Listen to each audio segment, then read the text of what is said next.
amawulire ku 96.3 BTFM gakusomerwa Kizindulule. Osuzo otya n'omwanafu omulungi awuliriza BTFM ekintabuli eky'omuziki ekisinga ke kadde akamawulire ag'essaawa eno mbujjuvu. Ssaabasajja Kabaka wa Buganda Ronald Mwene Mutabiro owookubiri asiimye nate addemu okulabikako eri Obuganda mu kuggalawo empaka z'emipiira gy'ebika bya Baganda ez'omwaka guno. Entujja eno yakubeera mu kisaawe kya Muteesa owookubiri wano e Wankulukuku ku Lwomukaaga Lwosabbiiti eno nga 26 omwezi guno, era Embogo bazzukulu ba Kayiira Gaajuula Emugulu bagenda kuba batunka n'ab'Engonge. Empaka ezo omulundi ogwa49 era bwakusookawo ne final ey'omupiira gw'okubaka nga ennyonyi nyange egenda kuba nga ettunka n'engeye.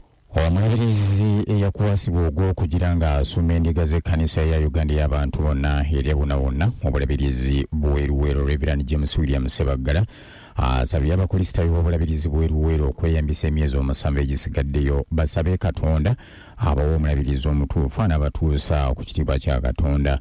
Omulabirizi Sebaggala asinzire mu kusaba olunaku olwajjo n'agamba nti okwegugunga abamu kwe balowoolezaamu tekugasa.